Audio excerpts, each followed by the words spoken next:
Wrap it up. Hi, Jason. Hi, Samantha Don Tutsalo. How are you today? Today, I'm good. It's rainy here in the summertime, but we're doing okay. Hello, survivors. Thank you for tuning in to Survival Jobs, a podcast in collaboration with BroadwayWorld. I'm Samantha Dawn Tutsalo, and this is my boy, Jason A. Coombs. Jason, how are you? I am a little tired, but, hanging in there. Feeling a little bit like, I don't know, like, the calm before the storm for some reason. Like when it's like very peaceful, but something might be coming. I don't know, but you don't know like how bad it's going to be. There's definitely a storm. There's definitely a storm coming. I'm currently in Connecticut and I'm planning to travel back to New York City this evening. However, if it's a mad storm, I'm not doing it. Yeah, you should just stay. I was in New York City this weekend. We swapped. Yeah, right. But I was down by the South Street Seaport, which I don't really get to go down there as often, and it was so nice. I forget how nice it is. And it was a gorgeous weekend, huh? It was. It's right by the water, and I had gone to Pace University for a year, which is right down there, and like I remember just being there and how much I loved it. So it was like my first New York City neighborhood. So I spent a lot of time there this weekend. It was really cool, really nice. That's so nice. Pace was my number one school. I wanted to go to Pace so bad. Really? Didn't get in. Barely. You know what's funny? I was visiting my friend Johnny in Rhode Island this weekend before I was in Connecticut. Johnny. In case anyone wants to know like my whereabouts. Stalker. Yeah, stalkers. We were chatting a lot about how we literally got into no colleges. I got into because I'm not a good test taker. My SAT scores were so busted. Like I got into Hart, like I got into the Hart School of Music, but I did not get into the University of Hartford. Things like that happened a lot. So in conclusion, I didn't get into Pace, but that's funny because I would have found you anyway. I know that's fun. Well, I only went there for a year, so maybe not. Because it was too damn expensive. So it was a little bit too expensive for my mom. Even I got like a bunch of like scholarships, but it was like almost $50,000. Yikes! Wild, right? Yikes! Yeah. Indeed. Yikes. Anyway, that's so funny because I didn't get into like my reach school, which was Emerson in Boston. That was like my number one. And I didn't even bother applying for NYU. I'm like, that's pretty pointless. You're like, I guess I'll go to Pace. Meanwhile, I'm like crying, like I didn't get into Pace. Yeah, no, it was fun. Jason, we used to have this format in our mic checks where we would share a survival job story, and we have not done that in all of season 2 since you and I are the survival job king and queen, obviously, and I've had 9 million.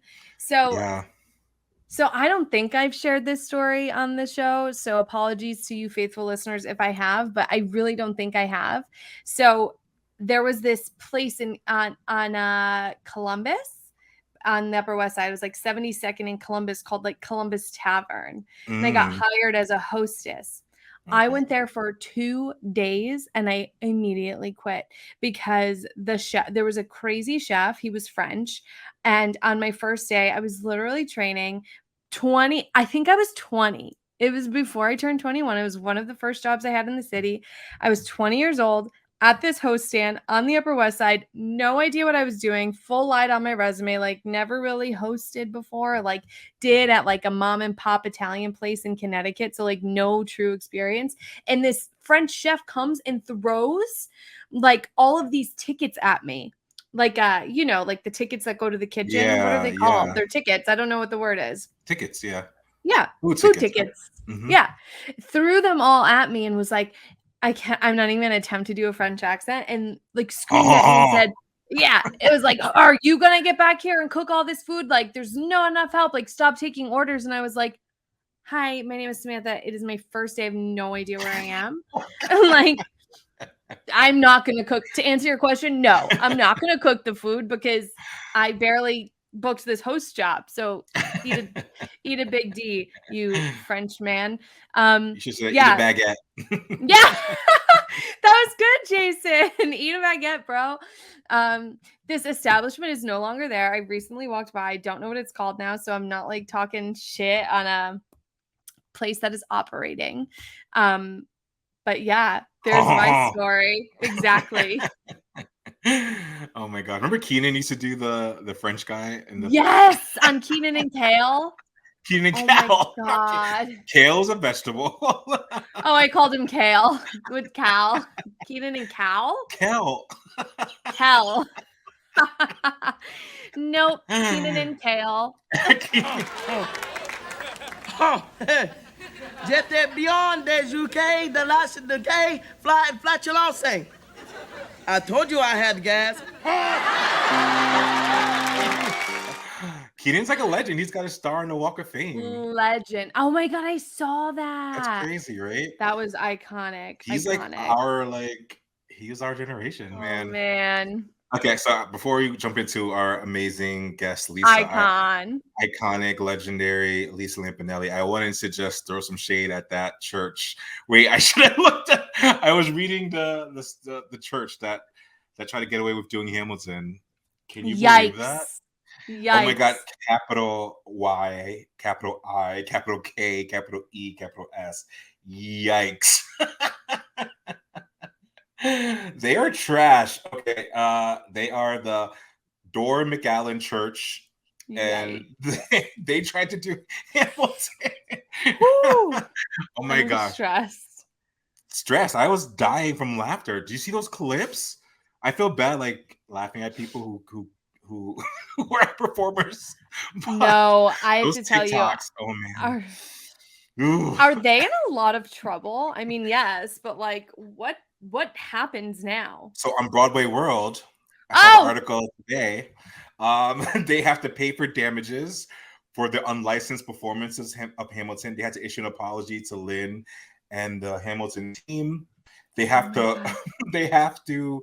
or they said they are going to go forward to respect the copyrights of Hamilton's authors and contributors, and they're going to promise to never ever do Hamilton again, and they will destroy any and all video or sound recordings and images of the unauthorized production or rehearsals. Those videos are everywhere. And request all members do the same.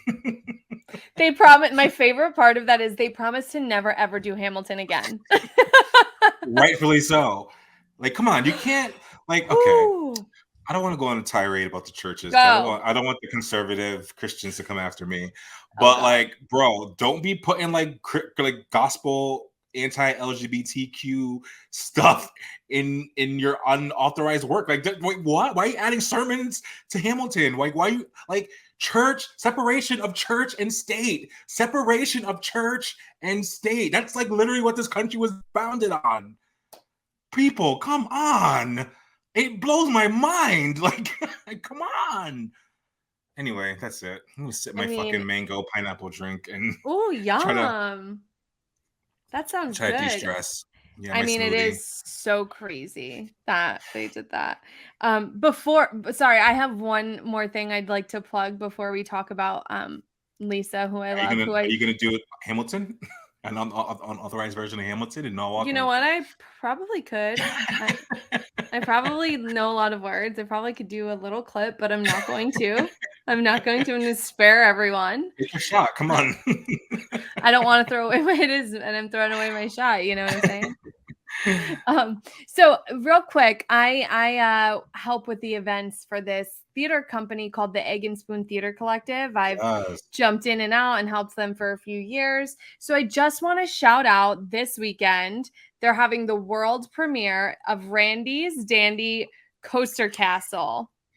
Oh, nice. By Alexander Perez, directed by Rebecca Martinez. It's going to be at the Jeffrey and Paul Gural Theater at ART at 502 West 53rd Street from August 23rd through September 2nd. So if y'all want to check it out, go to eggandspoontheater.org.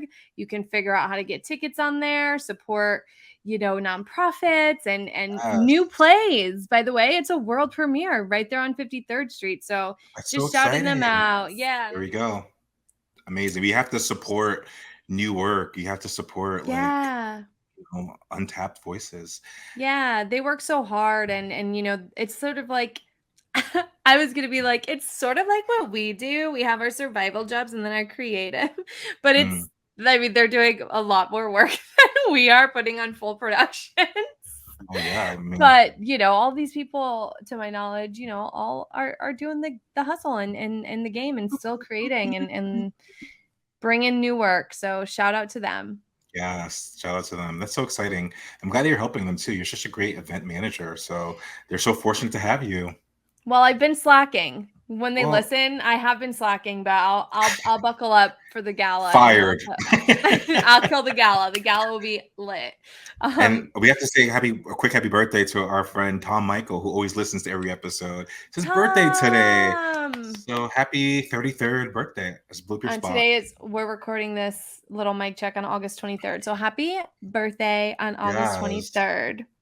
Yes. And shout out to Robin De Jesus, our first guest ever, birthday on October 21st. No, on August 21st.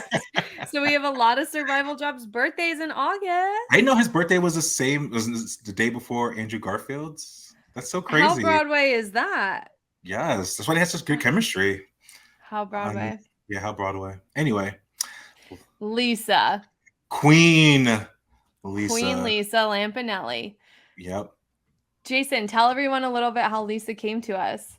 Oh, well, I got email from her a couple months ago inviting me to a reading at her house of our friend Robert Peter Paul's screenplay. And I was like, what?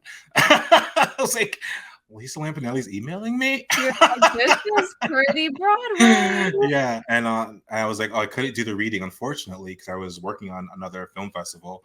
Shout out to Female Voices Rock Film Festival. Our submissions are open now. But anyway, I was working on that festival and I couldn't do the reading. But, I responded back and I talked to Rob and I have read his script and it was really, really fantastic. Long story short, we're looking for guests for the film festival. And I was like, Rob, you think I could email Lisa? Would that be weird? We already emailed a couple times together, but he was like, she's the nicest person ever. Email her. She loves to help. She loves to be part of things locally. And he said, to give it a shot. And I was like, okay. Long story short, she was everything he said she was and more, and has been such a kind and generous and thoughtful and really collaborative person who wants to do cute stuff, as you'll hear in the episode, right? Cute. And yeah. Cute. I like to say crude. She says cute. But yeah. Yeah, no. And then we forced her, just kidding. Then she came on the podcast and we had such a great time talking to her, man. This was such a great episode. She's so funny, but also so inspirational and real and vulnerable. And I love that she's just the whole package. And also, just so everyone knows, we're swearing this episode. There is some explicit language. So if that offends you, I would not listen any further. Should we do her bio? Yes. Take it away, girl. You started off. Got you.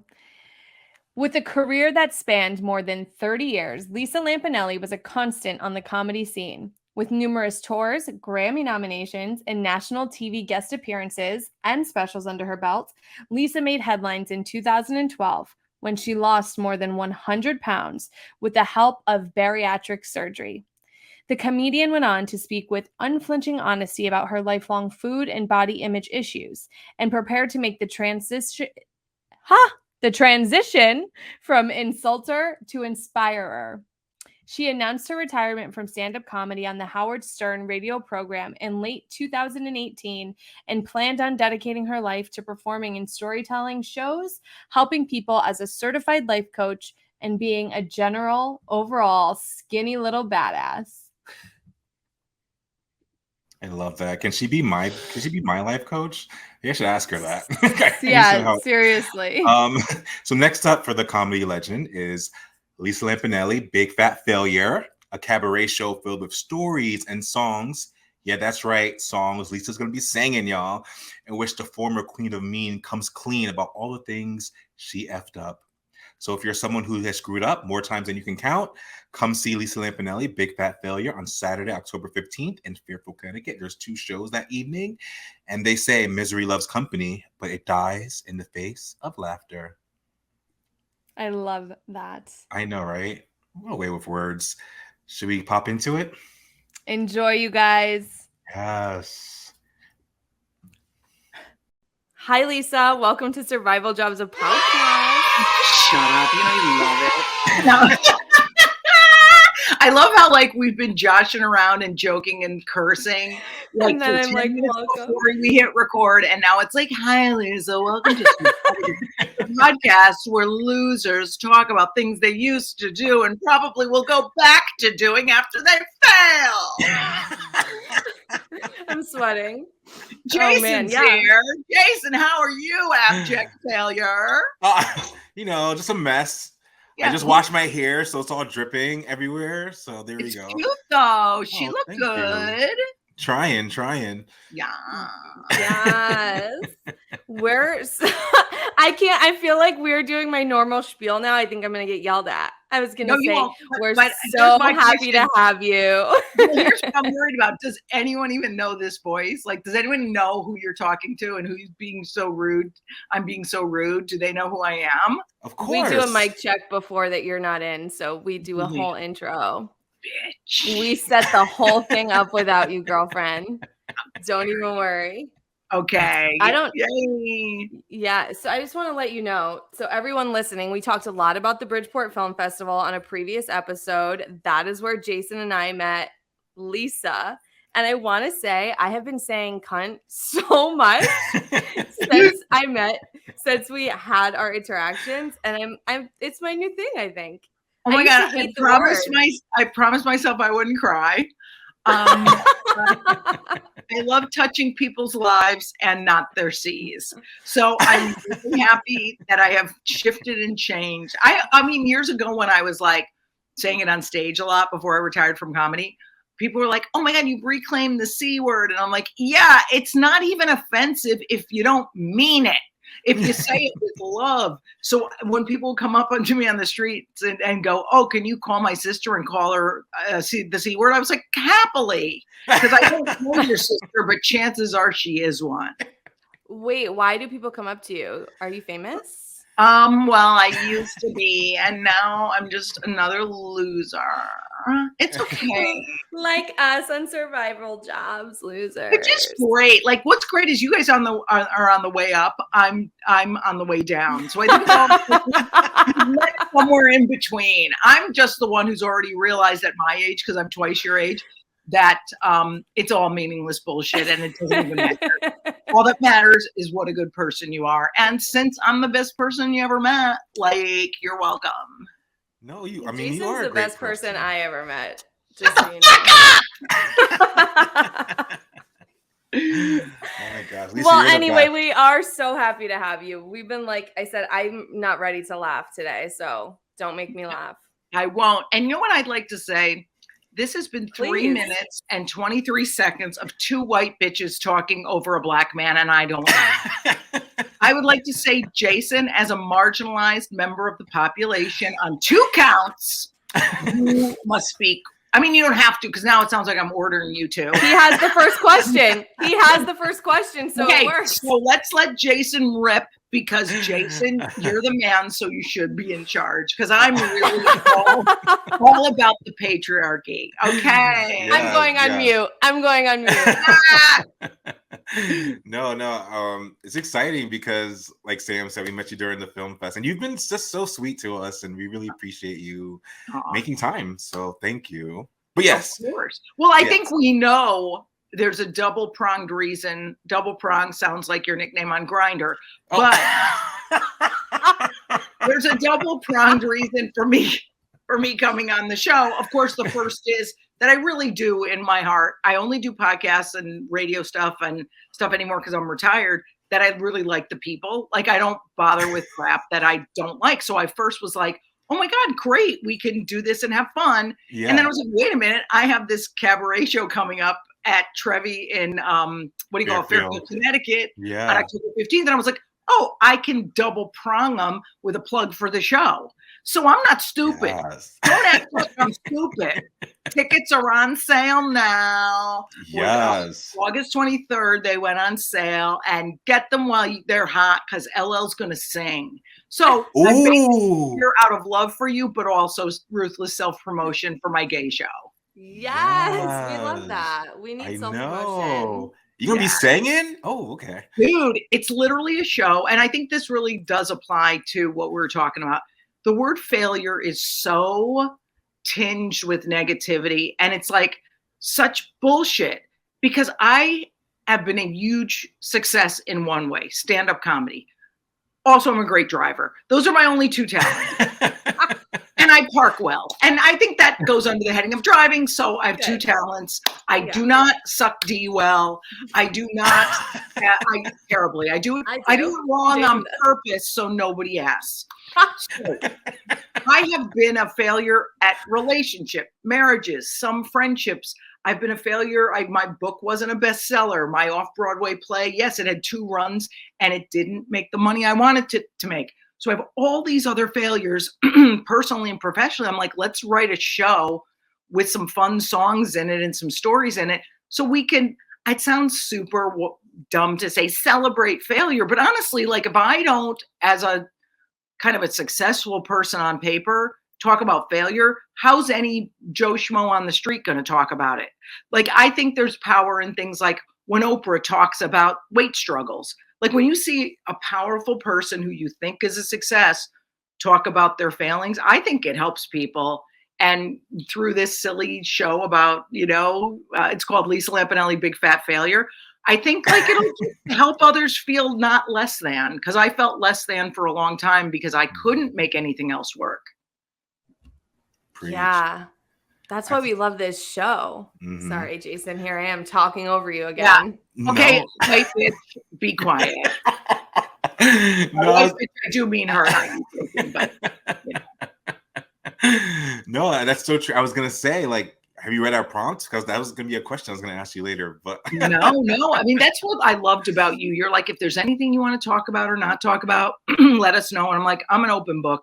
Like, I am the luckiest. My publicist is the luckiest bitch on earth because there will never be naked pictures come out that we didn't know about. Well, You also sure? I just never got naked ever. I shower with clothes on.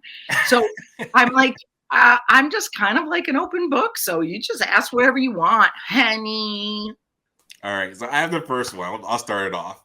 Do you have a favorite survival job that you've had in your career that was like helpful for you, like, getting into comedy and whatnot? Well, I think it was really helpful that I didn't start comedy till I was 30, till I already had sort of a personality already. So I knew that I wasn't going to, I didn't know if I'd even like it. I said, let me try it once. And if not, I won't do it anymore. At least you get to try it. But I remember like when I was a journalist before that, I'd gone to college for journalism to Syracuse. Again, I wasn't an abject failure in journalism. I just knew it wasn't my calling. So I remember doing those jobs and I was driving to see my first nephew when he was born. And I heard an ad on the radio because it always kind of in my head when I was a journalist, I was like, I want to try comedy. I want to try it, but I don't know how. And I heard an ad for this place called Rent a DJ, where you would go around and you would go and do DJ parties or weddings or school dances. And I go, ooh, I bet if I learn to talk on a microphone, I will at least take a step towards trying stand-up. So it's like a little step. Yeah. And thank goodness that I became really good at that. And they liked me. And I was like employee of the month once. And I go, okay, this is all a sign and stuff we have to notice on the way to the actual job that we want. Because if I had noticed I don't like talking on a mic, why bother? Do something behind the scenes or something. Yeah. So I think that was the most important survival job I had. And then obviously when you start comedy, you're making nothing. You're making nothing for the first 7 years or so. And I basically did crazy stuff, dude. Like, you would have been so proud of me. I wanted to be able to live near enough to New York City to run in, because I grew up in Connecticut, wanted to be able to run in and work the clubs if I could. So I remember answering an ad. This couple was 80 and 60, the husband and wife. They lived on a 35-acre estate in Mount Kisco, Bedford, New York, and they needed a live-in maid. Here I am with like a college degree and from grad school, and they just wanted you to clean 4 days a month for free room and board. And I was like, ooh, I can do that. Wait, because 4 days a month? Yeah, and I was like, I mean, it was a crappy little maid's room with a non-private bathroom. But at the time, you're 30, you don't really care. You're just like, oh my God, okay, I'm Free just rent. work. Yeah, and actually working for them was really good for me. I learned a lot of humility. I learned that job is effing hard. She was a taskmaster and a half, Mrs. Rowland, because they were German, like off the boat. And I learned that Germans are the problem. Not all of them. No, but she was tough. And I remember actually having to learn to speak up for myself more and say, you're being too hard on me or whatever, so I learned a lot. And I think the humility is a big thing, because after that, like typing part-time didn't seem so bad. So I got rid of the ego of like, oh, I'm so educated, I can only do this. It's like, no, you know what? You like comedy enough that you'll do whatever it takes. And none of those jobs were really fun, but you learn stuff. Yeah, for sure. The live-in maid. I mean, listen, I would do anything right now for free rent with the way these fucking rents are going up in New York. Well, that's just the problem, because you're poor. Hey, that's why we would be friends in real life, but I'm not friends with poor people. So I'm so sorry. So actually, just cancel us. I would be friends with you because your good hair cancels out your shitty paycheck. My poorness. My good hair makes me look a little not poor. Exactly. Yeah, look like you have a nice blowout. I'm just going to be friends with Jason, so I up my minority count, because I am very proud of my circle of friends is very diverse, but we can always add another one. Yeah, that's right. You can. It's like Charlotte on the new Sex in the City, whatever it was called, where she was trying to find, she had like no black friends to go to the dinner party. By the way, that probably was me 10 years ago. I was always surrounded by gay guys. And I was like, wow, that's not cute. And I looked at my birthday party this year. I had 30 people over, which shocked me too, because I've really, since retiring 5 years ago, that's been my main focus, is attracting the right people, having like a really nice social network of people who really care about me. And I looked around, I was like, this is a diverse ass bunch of motherfuckers. And it's funny how I didn't seek it out. I just became open to everybody. And I think that's really when I watched that Charlotte thing, I was like, God, I'm better than her. Jason and I love Che Diaz from that new show. Do we? We love Oh Che. God, that's a story for another day. That's another show. Do you have a story of a survival job that maybe you didn't love so much, that didn't impact you positively, that's like a shocking, scary survival job story? Maybe scary, but I will say a funny story. So I'm working at this estate at Mr. and Mrs. Rowland's house, and two things happened. Okay, I don't think they were blatant racists, but I don't think they shied away from a black joke now and again. And only reason I say that is because I remember I walked in with their after dinner tea at one point. Imagine me with the fucking black outfit, certainly not a maid's outfit, but black pants, black shirt, with their tray of whatever the fuck they drank after, these entitled assholes. I go in there and she goes, "Oh, Lisa." I mean, they're long dead, so it's okay to talk about them. "Oh, Lisa, R.I.P. Isn't it fun? If it was not for the 6 o'clock news, we would never see black people." Oh my God. But think about this. This is some bitch who probably grew up so fucking like sheltered and just like on this sort of track that she had. Yeah. And I will be honest with you, I told that story on stage and used her real name to get back at her. So they're dead. But it's wild when you're doing that stuff. You're just kind of taking notes of what these people say to put in your act and make stories out of. So I liked kind of using anything I had at the time to get some material, because I always thought, wow, my real life is more funny and effed up than anything I'm observing on TV. Let me just talk about it. Yeah. I mean, I want to say, I think you made a survival jobs history today. I don't think we've ever had a maid. Yeah, by the way, I'm probably, I don't know, maybe you have had some, but they're ashamed to say it. I just never felt like you should be ashamed of anything. Like my parents were stoked about that. They were like, that's great. Like And also my parents never put any pressure on us to be successful, which is why I think we were. So it was never like we didn't live up to anything. So when they're like, oh, free room and board, go for it. That's really Yeah, cool, you know? I love that.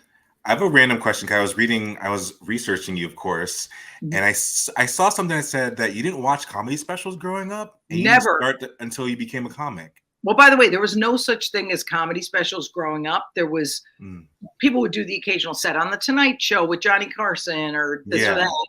that. And they'd have things like the Rodney Dangerfield Young Comedian Special, which with like 5 or 6 different guys, but like it wasn't even interesting. Like it never dawned on me that I liked comedy because I didn't. I liked the roasts. They had these things called the Dean Martin Celebrity Roasts. My parents and my sister and brother and I would just watch them and laugh so much. And it just looked like, which they weren't, by the way, it looked like they were all just friends hanging out, throwing these jabs at each other. And I was like, look at that. How friendly and fun. And then you find out years later, like with the Golden Girls, like they all fucking hated each other. So it's just a fantasy we have. But yeah, I never watched stand-up, didn't have any interest. And I think it just was something that I like, that whole roast situation and the vibe, which I guess that's why I naturally, once I started stand-up, gravitated towards that stuff. Yeah. Wow, that's so interesting. That you just fell into it. I don't want to talk about myself since this is about you, but my senior thesis paper was about women in comedy and like how it sucked as like a woman coming up and trying to do this. So do you have some experiences you can share, like your challenges coming up in this industry as a woman? Well, I mean, predominantly like male heavy. I mean, like I usually have a different story than most people because I was really tough. My act was tough. I wasn't tough on the inside, but I presented that way. Also, I wasn't a typical, I wasn't beautiful, sexy, all that stuff. I was just like this funky, like weird, like she dresses like, with those 50s housewife dresses. Like I didn't present like I was going to threaten anyone, but my mouth was so threatening and sounded like such a guy that I got booked all the time. Like I have been the luckiest person in the world never to get Me Too'd, never to have been harassed. Maybe somebody didn't hire me because being a woman, but I never found out about it. Yeah. But I think like the biggest challenge with me was comics being mean to me, but they were just peers. So it was just hurt feelings. I don't think it was anyone blocking anything. So I got really lucky in that those experiences, those horrible things that happen to women didn't happen to me. And, me and Joan Rivers would joke around about that, like after the Me Too happened and be like, why not me? And then it's like, Joan, I'm fully admitted that how fucking blessed and lucky we are. Yeah. Because I don't even, we've all had some childhood stuff, some traumas. All my traumas have been with a small T, thank God. So I think I've been pretty lucky and kind of skated past stuff I probably wouldn't have been able to come back from. Yeah. You think because you like had this like aggressive mouth and like confidence that you just booked? Well, I've talked to my manager about that and she's like, yeah, you were just like I remember there was a club in the city. It used to be the premier club for like people who they thought were going to be unique and different. This club has since kind of turned into more of a road club.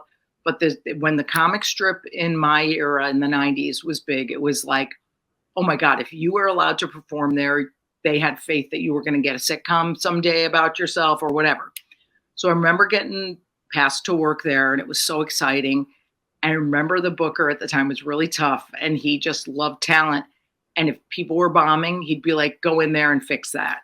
So I liked she can go in and kill anywhere, never afraid to follow anyone. I had to follow Chappelle consistently at the Cellar every night in the 90s. I didn't care because I was like, oh, they're going to be on a high. They're not going to be like looking at me to match him. They're going to be looking at me to heighten it. And it was just like such good practice. Like I say to every beginning comic or like a comic trying to make it, I'm like, never complain, never explain. Don't explain your jokes. They have to stand on their face. And if you think it's okay to say, they have to, you live and die by your jokes, but you can't complain either. You can't go, oh, so-and-so bumped me. Oh, Bill Burr stopped by the club. Yeah, guess what? then I guess you're going to have to follow Bill Burr. So suck a dick. Like, I mean, I don't mind complainers in real life if they're working on stuff like we all do. But the, oh, poor me victim of like so-and-so stopped by. I'm like, yeah, well, Okay. so live with it. I don't think that leads anywhere good. Yeah, that's crazy. Totally. Well, also speaking of theses, you know, it's really interesting. I found there's this woman, I think I still have the paper. She sent it to me. She was doing her thesis for some reason, a grad thesis on me, right? And it was at the time of my height. And I was like, wow, that's pretty cool. And when she asked me like my biggest accomplishments, after I rattled them off, she's like, wow, that's interesting. I'm like, what? And she's like, none of them had to do with career. Every single thing you said had to do with real life. So it really was called to like, yeah, I find making my first, you know, Easter dinner for the whole family, having game night every week, doing this, that's more important to me. So it's sort of was a wake up call of like, oh, that's what I actually value. Let me work on that stuff more. So I don't think it was a surprise that like 5 years later, I was like, oh, I'm not fulfilled by comedy. I'm going to kind of like stay home more and actually connect with people. So it's just very interesting when you mention theses that, you know, first of all, I'm shocked you even have an education. But real happy that you didn't interview me because you don't deserve it. So I used like a bunch of shitty books. I didn't interview anyone, which is probably that's all right. The problem. Well, you going to DeVry didn't help.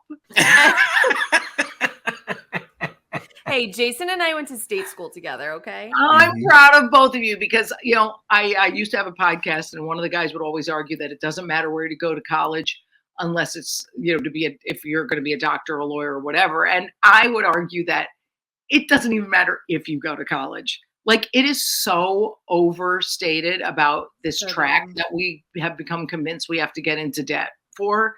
And I'm like, yeah, I think it's okay to not do that. So proud to see you all thrown away all that money and now you're talking to me. Nice.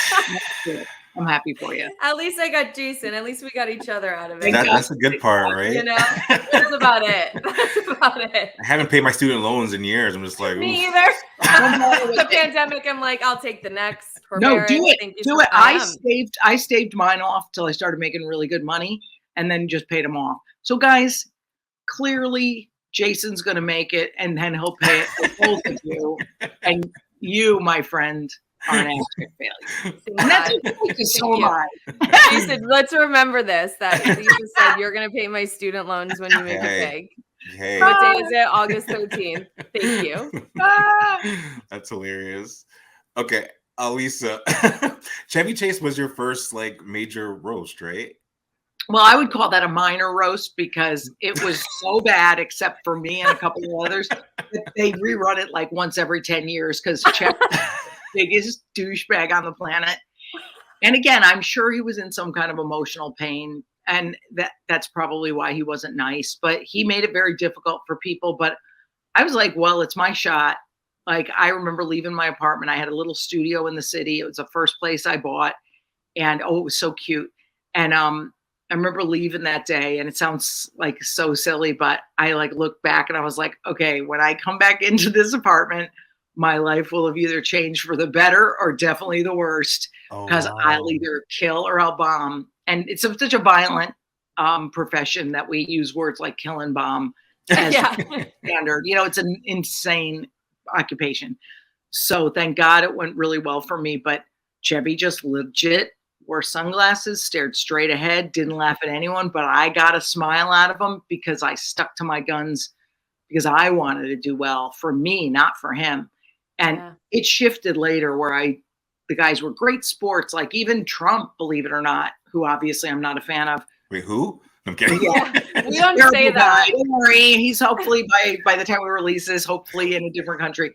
But he actually was a good sport. Flavor Flav was a good sport. David Hasselhoff. So those people, you want them to have fun. Yeah. But with Chevy, it was just like, this is either I get invited on TV to do this again or no. So thank God that went really well. And that was kind of the start of everything. did you did you put pressure on yourself? Were you like really nervous, like going into it, or like? Well, I'm so hardcore with preparation that I was like, I literally remember where I was sitting in that apartment when the Friars Club, who was one of the producers at the time, called me and they said, we made Comedy Central put you on the roast because they were a producer. Wow, yeah. And they're like, we don't know who she is. Cause I was not new to comedy, but I was never on TV before. And they were like, well, we'll give her a shot. And I remember just literally without blinking, got on the phone to the stylist. Where do we go shopping? Got on the phone to my writing team. When do we write? Scaring up all the prep, booking some open mics where I would go and I'd say, all right, you're going to pretend you're Chevy Chase. You're this one, you're that one, you're this one. I'm making fun of you. We got to see if these are good, you know?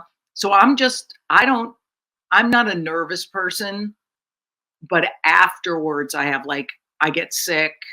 I get like emotional sadness because it's over. So yeah, that probably is more. I just get too much. I get way into let's go. No fucking time for feelings. Like my generation, you guys. I mean, I'm 61. I have a lot of millennial friends who I love, and I go, we didn't talk about mental issues. We didn't say mental illness ever. We just were like, what? You're overwhelmed with that kid? Push forward. So and that's not good. But I will say it made me not ever be like hesitant.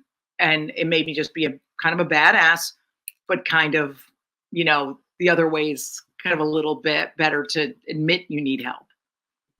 Facts. Yeah. I mean, I feel like mental health is still like people get shivers talking about it. And I'm like, hello, like go to therapy because everyone should.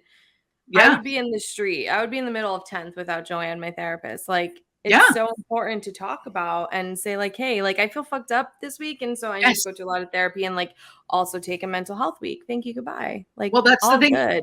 I say to my friends all the time, and I think there's a reason I'm friends with a lot of people between 30 and 45 because they get that.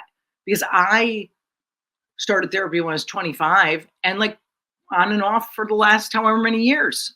So I think it's so amazing and it's scary. And even over the pandemic, the last 6 months or so, I was like, oh, I want to see this trauma therapist to, process some childhood stuff. And again, small T stuff, like just school stuff or being ignored, parents. Because no matter how you're raised, you could be raised by the best parents in the world. And there's something that happened as far as they turned away to look at the stove for that one, and that's in the kid's head. So you're going to need help sometimes. And I think that's why I like this age group, because my age group is still that hardcore push forward. Mm-hmm. And I'm like, ooh, I guess not. So for a while I was calling myself the world's oldest millennial because I feel like I get that. Yeah, I think millennials are great. Gen Z, Gen X, it's just all fucking people who are more awake to this stuff. But with things like TV appearances, my first call was never to the shrink. It was always to the writers, to the stylists, to the makeup people, let's get this fucking shit started. Yeah, businesswoman. What's that? That's a good businesswoman. Like, I always thought comedy was 50% business, 50% art. And a lot of people don't, but I'm like, oh yeah. But dude, the funniest thing was too, so I get this great outfit. It's my first like expensive outfit and I'm not rich yet. I'm like kind of like going, oh, there's like some money in savings, but I got to pay that back. I was always the type very good with money because my parents were Depression era. So I'd always go, okay, if I took $1,500 out of the bank to buy that dress and all that stuff, I got to pay it back to savings. So I was always obsessed with that. So what happens with the roast? It's this really cute outfit. I love it. I'm leaving the apartment. As I said, my friend Gay Wendell was with me because you always have to have your gay with you. Yes, Gay Wendell. Well, his name was Wendell. So we walk out and I hear clink, clink. They fucking forgot to take that white big tag off the dress. Oh no. Dude. Oh, the one that you need the machine for? Yes! And Lisa, did you steal it? No. I mean, no, I'm white. Yeah. So I get in the car. We're getting driven. Comedy Central sent a car at the time. we haul ass. Thank God I was living right near 2nd Avenue and 3rd. And we drive up. We literally run in with the receipt. They cut it off while I'm going there. They were closing in 10 minutes. It's so dramatic. Wow. On the way to the roast? I have don't anxiety. Literally, me too. I don't think I've ever told that story before because I blanked it out. That was one of my small T traumas. So I give that a capital T. Okay. Yeah, it was insane. So thank God it all worked out, but it was so funny. I was like, wow, if that's the worst thing that happens tonight, I guess we're okay. Yeah. I mean, the anxiety, like on the way to this gig already. And then you're like, wait, what is happening? But again, I think that's the thing too. In those days, you guys got to understand, we didn't even use the word anxiety. It didn't exist. It was like we went to, what the fuck do we do? Let's go. Let's go. Well, and the problem with not recognizing anxiety or stress or anything is you're always yelling. So I had a huge anger problem, which I still have to work on all the time. And now I find I worked on anger a lot, so I cry more, which is obviously way healthier. But literally, if I'm like yesterday, I had to call my landscaper because I felt we should go over the bill and he wouldn't come over because I don't know what happened. He's sick. And I'm like tearing up because I want to pay him. He's not rich, but I don't want to get ripped off. So instead of yelling, I notice like like right now, I'm like emotional thinking about it because I want him to get paid. So I'm like, fuck. So I'm like, is he going to hear me like a little emotional? And I'm like, well, fuck it. I don't care. Isn't it better to me yelling at him? So that's where my anxiety used to go to yelling. Now it's more acceptable to me to show like the sadness. Yeah. And I don't want you to feel like I'm ripping you off, you know? So ends up, of course, we agree. I give him the cash. His wife stops over. Everything's fine. But all that to say, you didn't cry back then. You fucking yelled and you made a lot of enemies and I made a ton of enemies. And I'm like, wow, if I could go through my life now and not yell and just show the realness, then am I a big pussy? Yes. Good. I guess I am. But you know, it's sad.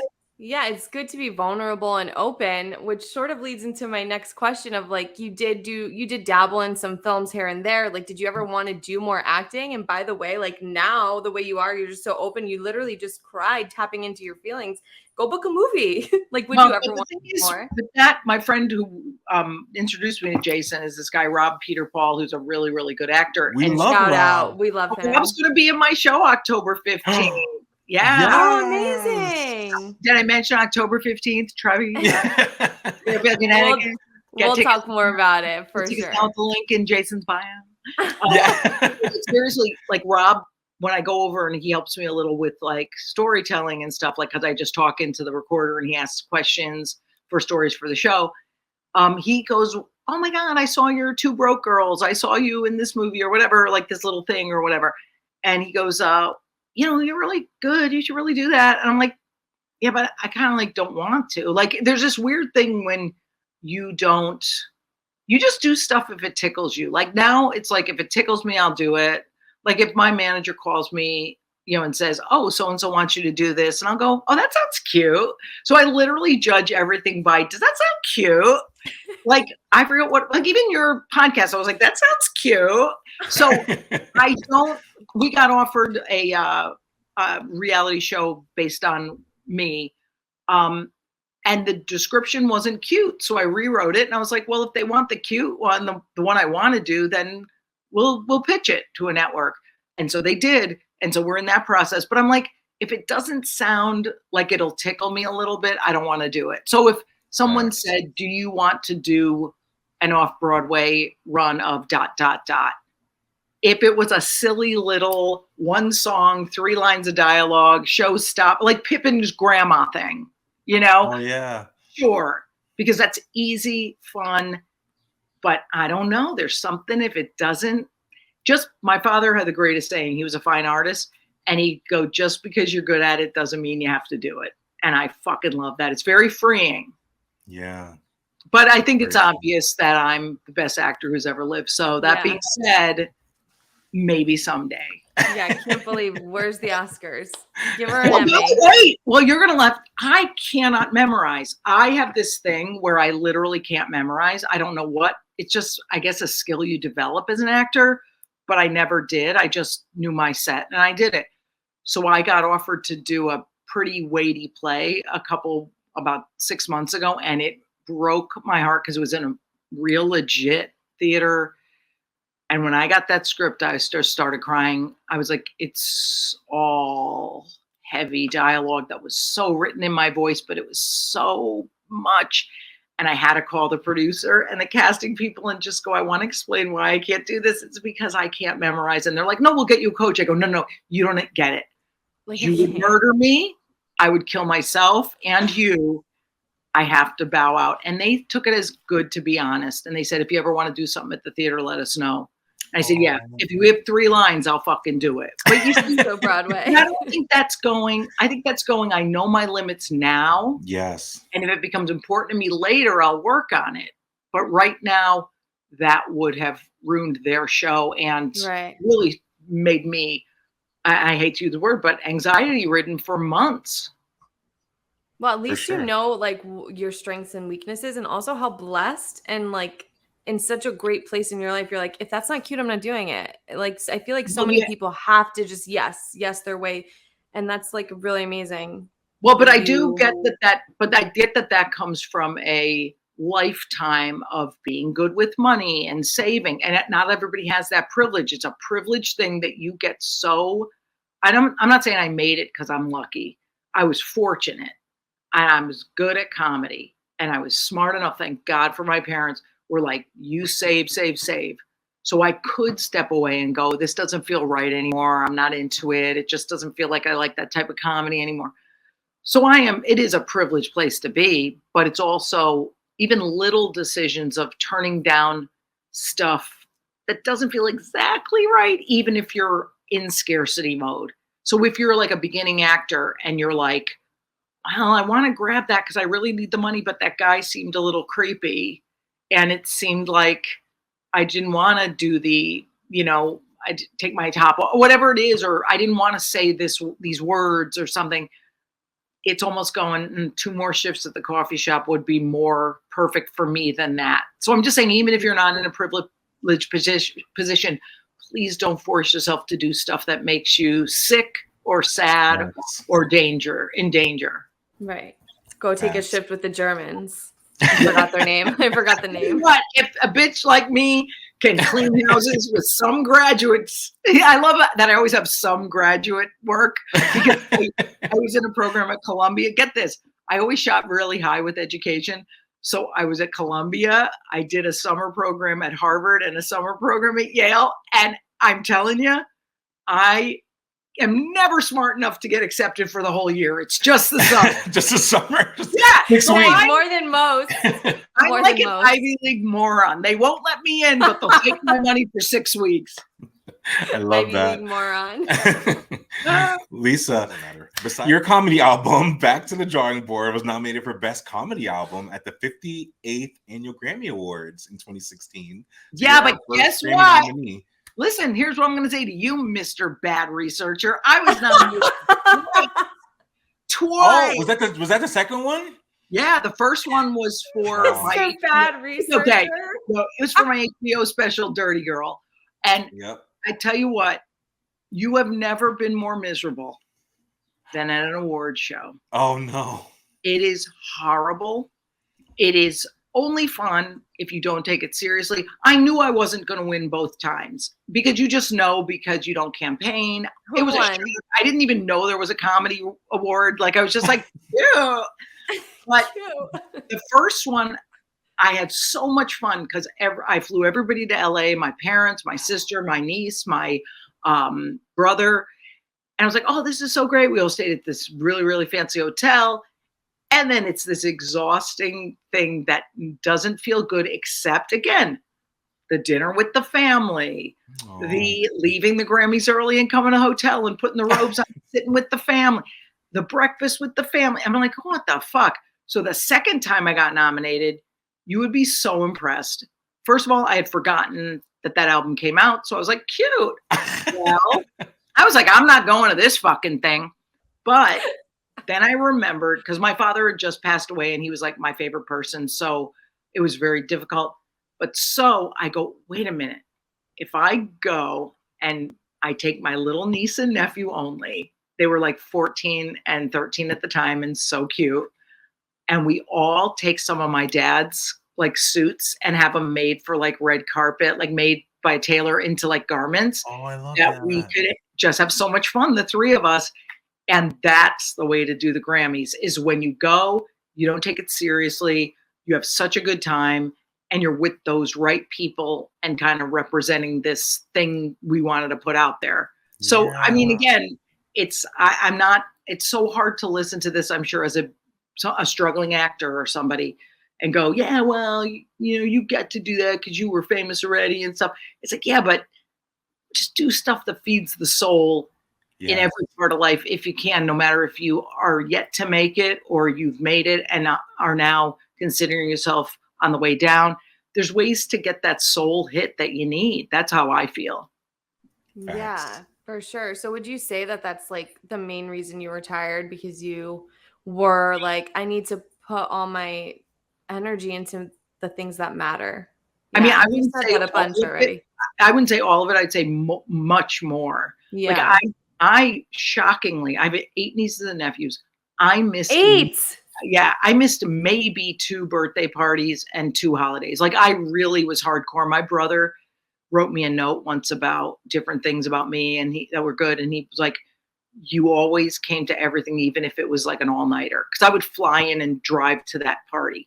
Oh my God. So I was always dragging myself around. But I go, if you're finding that you don't want to do it anymore, you don't have to do it. So it always felt like I was going to these gigs the last couple of years. I was like, I don't really love it. Like, it's fine.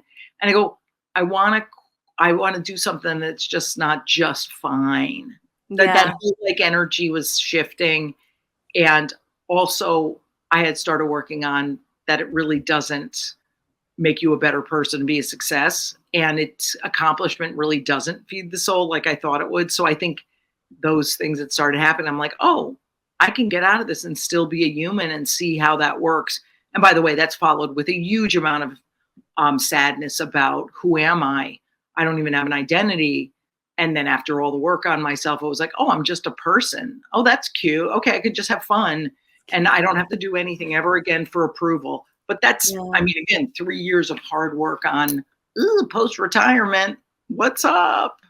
So yeah, it's not easy, but it's worth that really is so admirable to listen to that. And I think it's really important for our listeners to hear it. Like, hey, like, yes, we all are artists and we all have these dreams and goals and passions, but that's not the end all be all. Like, there is life past that. Yeah. And there's so much pressure, especially on young artists, to like have this major success and like be rich and famous. But like, does it matter? Yeah, sure. But like, not really, like not entirely. Yes. I think we don't need much.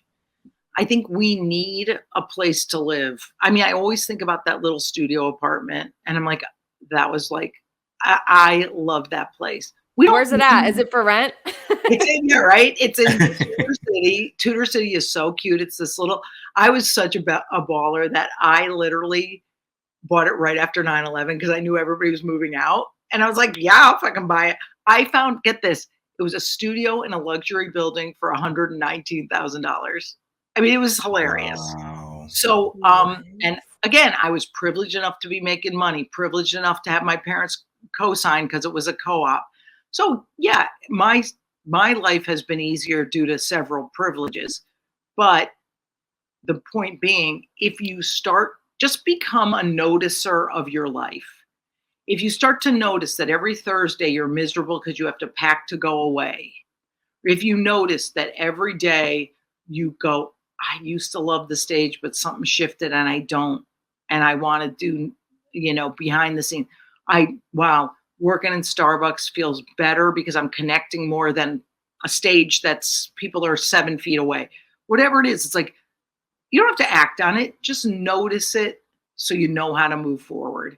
Because if we don't notice, which I didn't, then you have like a major snap where you're just like, either an emotional snap or I had an outward snap where my second to last show, I really snapped on stage. And I was like, thank God I'm retiring and that I saved all my money because this can never fucking happen again. So I love, we didn't notice enough back in the day. So I hope people can just notice what they love, what they don't, and just, they can get clues about what they want. I think the pandemic has done that for a lot of people, right? Like, yeah, having your whole world shifted because of this thing that was out of our control. And then, I mean, that worked for me and Samantha. We were like, we're not going back to working in a restaurant no matter what, So like, and we sure did not. Yeah, and you notice that wasn't feeding the soul. And again, we're lucky enough to be able to say that. A lot of people have to do it, and then unfortunately, I mean, there's just so much systemic bullshit that keeps people stuck, and everybody loves it that way, because it keeps the wrong people down, and it's really annoying. But by the way, I didn't know any of that shit either, because I was just so single-mindedly focused on not being a success money-wise, but accomplishments might give me self-esteem. I didn't notice that there's people around me not having a great life because of systemic bullshit. So it's good when you open your world a little more than to just what I'm going through, or, as an artist, there's other more important stuff too. Yeah, of course. Yeah. Well, Lisa, we're coming to the end of our interview. We have one more question. Oh my God. And then we're going to play a fun little game. I know you talked a bit about the show at the Trevi Lounge, but if you could do like a big spiel about it so everyone knows what's up, where to get tickets, etc. We'll also drop all the info. And then Jason will close us out with a great question, and then we'll play. Yay. Oh my God. Thank you so much for saying, that I could promote the show, because I always do shoehorn it in funny ways, but thank you for letting me get the details out. It's going to be 2 shows, Saturday, October 15th at 7 and 9. There are very few VIP tickets left. We're doing meet and greets with 30 people only each show, where they get to actually stand next to me and have me acknowledge them and take a picture. I mean, the little people love that stuff. And it's a small venue. There's only like 100 seats. So it's selling pretty well. Trevi. Yes, it's cute. And they're really kind there. It's in Fairfield, Connecticut. Don't worry. It's a good neighborhood. You don't get ass play on the way in or out unless you're there. Jason's going to be there doing that for me as a VIP. Yep. And the tickets, just go to my Instagram, which is Lisa Lampanelli, on all platforms. If, by the way, you cannot spell my name, you do not deserve to come to the show. So, like I did when I first. No, that's okay. I forgave you. But yeah, just go there and get tickets on the little link there, and we will hopefully see you at Trevi. And get ready! I'm gonna sing. I'm gonna not dance. I'm gonna emote many emotions. Yes, we are. Ow. I'm offended that I'm actually really offended that only Jason got called out to come as a VIP, but it's okay. No worries. He's ass playing, so that's you have to ass play, Samantha. You strike me as a real prude. I'm just saying, not to prude shame, because prudes need love too. I'm crying. I'm choking. I'm on mute because I'm like choking. Lisa, little do you know. I know. I was going to say, usually it's the innocent ones. The ones who look innocent are big, dirty hose bags. Big ass play. No! Big ass players. I'm going to throw up. Oh my gosh. Okay, so I have one last question for you. Yes. And yes. So like we talked about this whole time, you've had such a huge legacy, Lisa. You've basically done it all. Stand up, comedy specials on HBO, Broadway, live albums, TV, movies. You wrote a book. You've been an LGBTQ advocate. Is there what do you want people to remember you by? If you can have people remember you by one thing, what would it be? That I kept evolving, and that shit that suppose I checked into a hotel and I wasn't particularly nice to the hotel clerk because I was tired. No excuse. Didn't get any sleep the night before because we had to go from city to city to city. And if I was like, you're kidding. Why is there noise? Like that was me for real. I would hope that they would maybe in a new encounter go, oh, she grew. She was, angry or sad or had something going on. And so I just hope people could go, oh, she grew and she changed and she didn't want to do the type of insulting humor anymore and didn't want to use racial slurs. She didn't want to say super sexual stuff anymore and she grew and now she's different. So I hope people just allow room for my growth and that would be great. That's so important. Yeah. That's so important. You're so cute. I know. Cute person. You just fucking Well, I told you this before. I met you like a long time ago at Starbucks. I don't know if you remember in Trumbull Center. I used to work there, and you were always so kind. And I remember they were like, "That's Lisa Lampanelli," and I was like, "Really? That's Lisa Lampanelli?"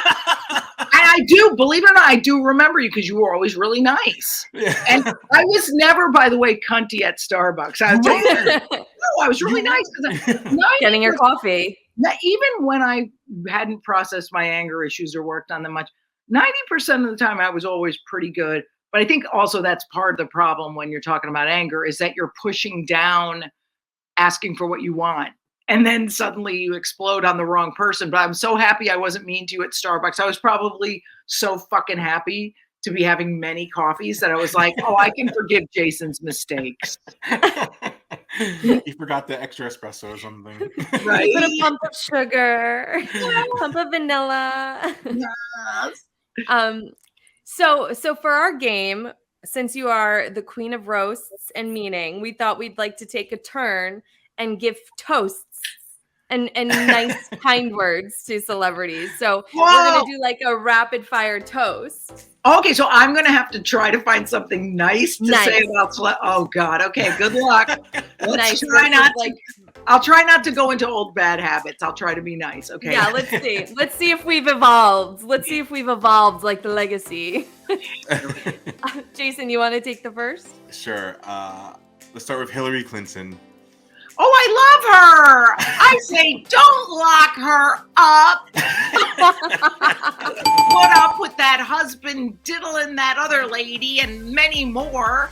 And a cum shot on a dress. No wife should have to put up with that. I say, don't lock her up.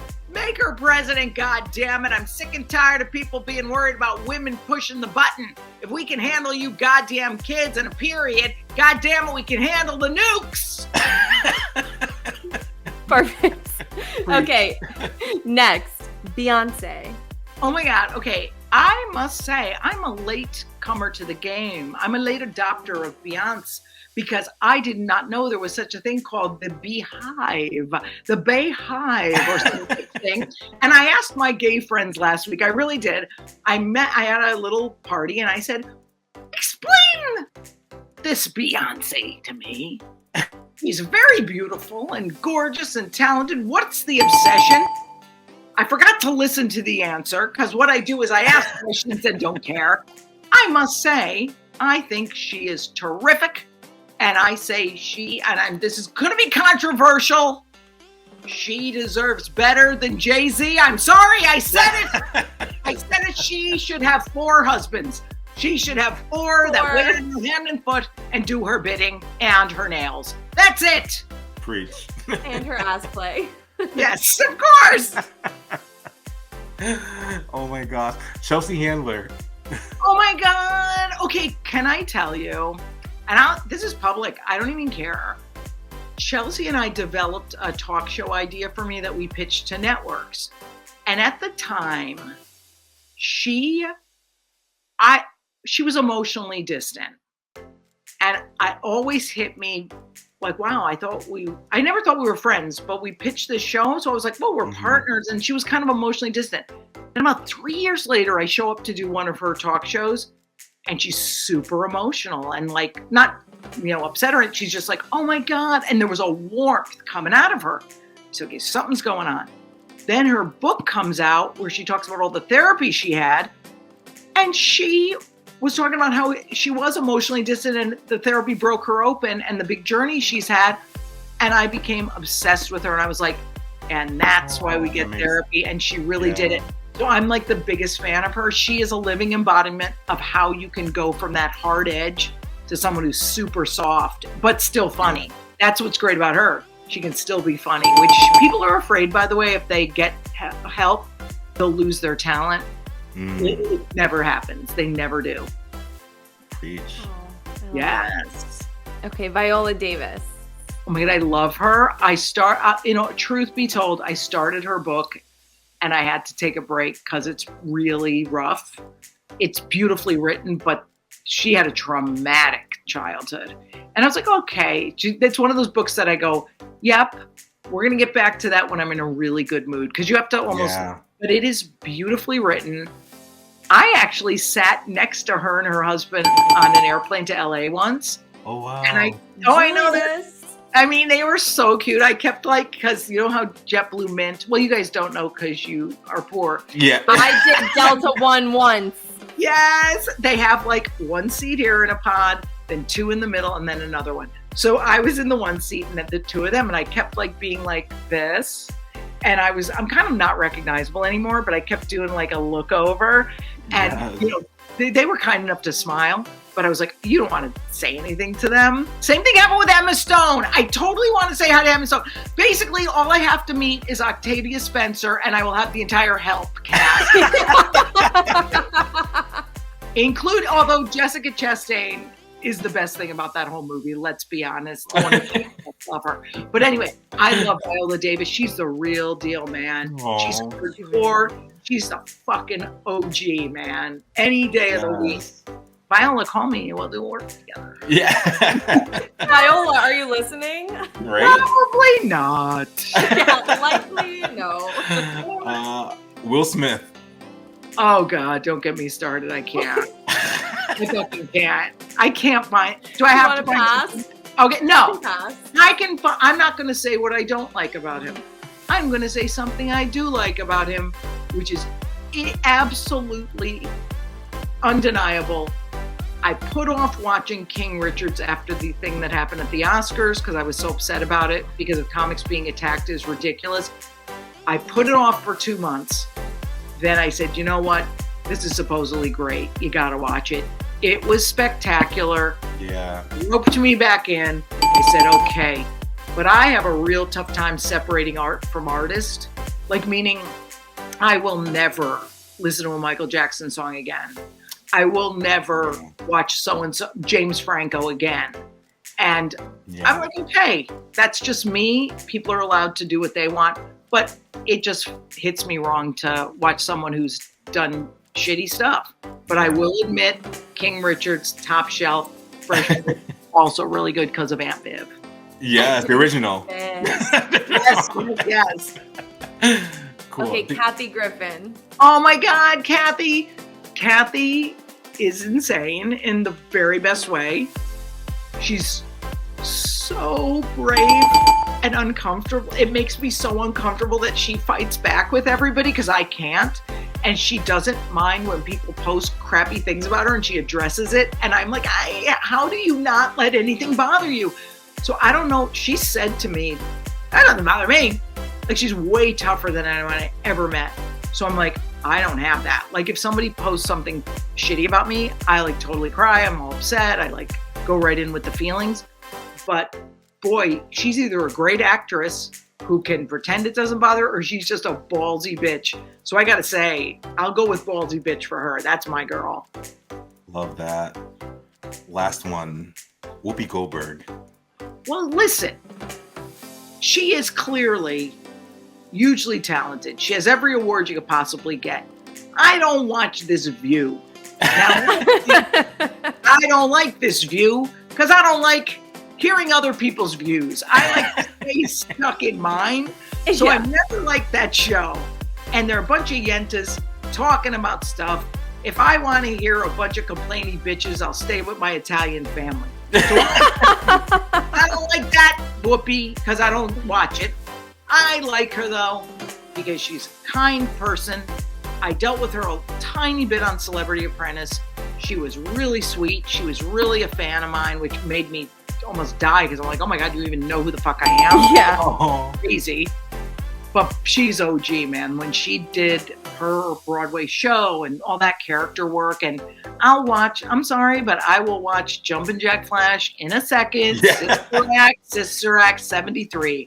Yes. All that. 73. So I'm not going to comment on The View because I want to do a show called The Rear View, and that is what I'm working on right now. With the ass play. That's what I was going to say. We're talking a lot about ass play, a lot about rear. Too what much. are you thinking about, Lisa? Damn. Oh, shit.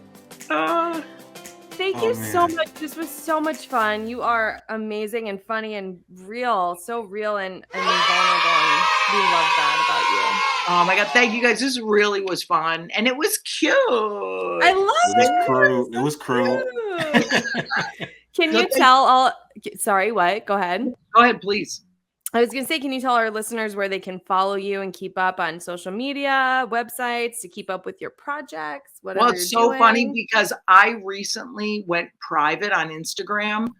I know. You didn't even follow me back. I'm pissed. No, I don't follow people back. I don't like that. I don't care what anyone's up to other than me and maybe But no, I may unprivate it now because I had privated it a couple years ago when I felt like I just needed to really filter if anyone would say something mean.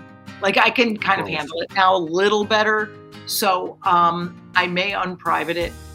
Lisa Lampanelli, just, actually people, if I haven't unprivated it by the time you hear that and you want to follow me on Instagram at Lisa Lampanelli, just DM me and say, hey, I heard you on this loser podcast, Survival Twats with Joe Survival Twats. It's fantastic. So just send me a DM and I will approve you because they're friends of yours and that's a friend of mine. And I really don't do Facebook and Twitter and all that. I can't be bothered. So just kind of buy tickets for Trevi. We're going to try to do this show if we like it. Again, it's all about liking it. If we like it, we're going to do a bunch of little theaters and just have fun with it. So yes, hopefully I will see you there. Yeah. Yes. And if you're tuning in because you're a Lisa fan and you don't follow us at Survival Jobs Pod on Instagram and Twitter. Send us an email at survivaljobspod@gmail.com. Follow my boy Jason at Jason A. Coombs. And I'm Sammy Toots. Sammy Toots! That Lisa won't follow back. I kind of love that. Okay, I'll follow you back. So cute. Wow, that is so Broadway. Thank you, Lisa. This was amazing.